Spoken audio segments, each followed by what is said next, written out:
যুক্তি বড় চটকদার জিনিস। দুনিয়ার দর্শন মানুষকে মোহিত করে দেয়, মুগ্ধ করে দেয়। যুক্তি দিয়ে মানুষ আলোচনা করলে মানুষ মুগ্ধ হয়ে যায়। কিন্তু মনে রেখো, যে যুক্তির পিছনে পড়ছে শেষ পর্যন্ত ধ্বংস ছাড়া তার কোনো উপায় নাই। তর্কের পিছনে পড়বা, ধ্বংস ছাড়া উপায় নাই। তুমি দর্শন শাস্ত্র দিয়ে সবকিছু বুঝতে চাইবা, ধ্বংস ছাড়া তোমার কোনো উপায় নাই।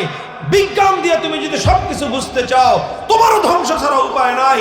মুক্তির উপায় একটাই, মুক্তির উপায় একটাই, পরিত্রাণের উপায় একটাই। তুমি যদি মুক্তি চাও, সত্যকে যদি আবিষ্কার করতে চাও, সত্য পর্যন্ত যদি পৌঁছতে চাও, একমাত্র পথ কোরআন এবং হাদিসের অনুসরণ করা ছাড়া মুক্তি পাওয়ার ভিন্ন কোনো রাস্তা। আমি দেখায় দিতে পারবো আমরা যুগে যুগে বিজ্ঞানের তথ্যের মধ্যে কত রকমের গরমিল হয়েছে। এই যে পৃথিবীটায় আমরা থাকি,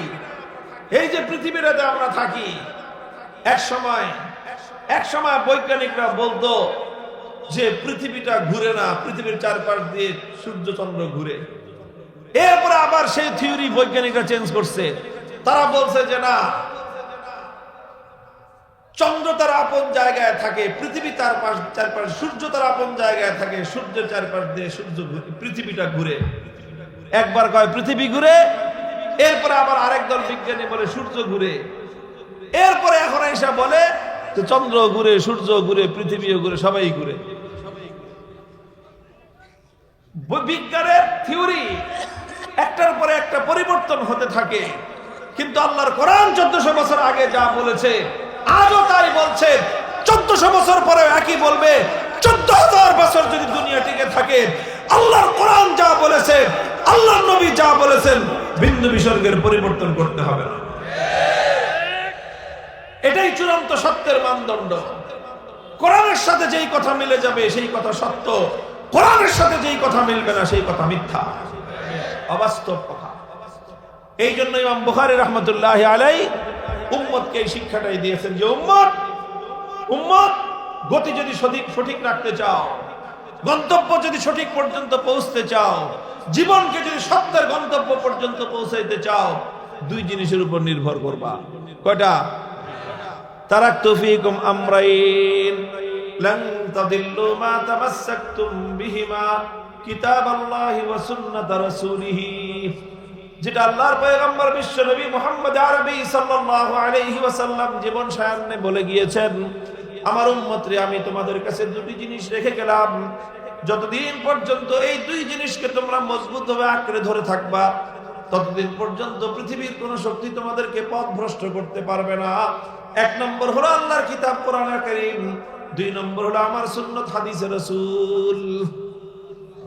এই জন্য ইমাম বুখারী রাহমাতুল্লাহি আলাইহি এই বিষয়টা সাব্যস্ত করার জন্য প্রথমে কোরআনের আয়াত এনেছেন, এরপরে দুই নম্বর দলিল এনেছেন আল্লাহর নবীর হাদিস। বলেছেন কালিমাতানি হাবিবাতানি ইলার রহমান খাফিফাতানি আলাল লিসান সাকিলাতানি ফিল মিজান। বলেছেন দুটি কথা এমন রয়েছে যেই দুই কথার তিন বৈশিষ্ট্য। এক নম্বর বৈশিষ্ট্য হলো হাবিবাতানি ইলার রহমান, সীমাহীন দয়ালু যে মালিক মাবুদ, ওই মালিকের কাছে বড় বেশি প্রিয়। দুই নম্বর বৈশিষ্ট্য হলো খাফিফাতানি আলাল লিসান, কথা দুটা উচ্চারণ করা খুব সহজ, ছোট্ট ছোট্ট দুটি কথা, বলতে সহজ, মুখস্থ করতে সহজ, কিন্তু সাকিলাতানি ফিল মিজান, সাইজে ছোট হলে কি হবে, যখন এটা কিয়ামতের দিন পরিমাপ করা হবে এর ওজন অনেক ভারী হয়ে যাবে। কথার মধ্যে ওজন আছে না নাই? আল্লাহর নবীর হাদিস দ্বারা কি বোঝা যায়? কথায় ওজন আছে না নাই? মিজান আছে না নাই? কোরআনের দ্বারা প্রমাণ হলো মিজান আছে, হাদিসের দ্বারা প্রমাণ হলো মিজান আছে। বাস ইমাম বুখারীর দাবি সব সাব্যস্ত হয়ে গেল, উম্মতকে তিনি যে জিনিস শিক্ষা দিতে চেয়েছিলেন সেটাও সাব্যস্ত হয়ে গেল। এবার হলো সেই শেষ দুটি কথা।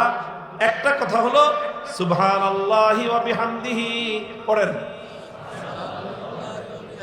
সুবহানাল্লাহি ওয়া বিহামদিহি। দুই নম্বর কথা হলো সুবহানাল্লাহিল আযীম। এই দুইটা কথা অনেক ওজনদার, অনেক ভারী। আপনি বলুন হুজুর ভারী কেমনে বুঝলাম? ভারী হলো কেমনে? ব্যাপারটা ভারী কেমনে হয়েছে তোমার বোঝার দরকার নাই, তুমি পড়তে থাকো, কিয়ামতের দিন তুমি ফলাফল পাইবা। দেখবা যখন তোমার আমলের মধ্যে এই কথাগুলি থাকবে, এই কথাগুলি যখন নেকির মিজানের মধ্যে আল্লাহ দিবেন, দেখবা নেকির মিজান ভারী হয়ে গেছে। আল্লাহ পাক রব্বুল আলামিন আমাদের সকলের কিয়ামতের দিন নেকির মিজানকে আল্লাহ ভারী করে দেন। নেকির মিজানকে যেন আল্লাহ ভারী করে দিয়ে আমাদের সকলের জন্য প্রথম দফায় জান্নাতে যাওয়ার সুযোগ করে দেন। এখন আখেরি দোয়া হবে, আপনাকে দাঁড়ায় থাকবেন না চলে যাবেন না বসবেন একটু কষ্ট করে। যারা দোয়ার বসতে বললে চলে যাবেন তারা দাঁড়ায় থাকেন, বুঝলেন? অনেক মানুষ বসতে বললেই কি করে, ওই চলে যাওয়া শুরু করে। ভাই যাওয়ার দরকার নাই, দাঁড়ায় আছেন দাঁড়ায় থাকেন। আর যারা বসতে বললে চলে যাবেন না তারা বসেন। আচ্ছা বসলে বসেন, না বসলে এখন আমরা শেষ দোয়া করব। আমাদের বুজুর্গ দ্বীন উলামায়ে কেরাম অভিজ্ঞতার আলোকে বর্ণনা করেছেন, বুখারী শরীফ খতম করে দোয়া করলে আল্লাহ পাক দোয়া কবুল করে থাকেন।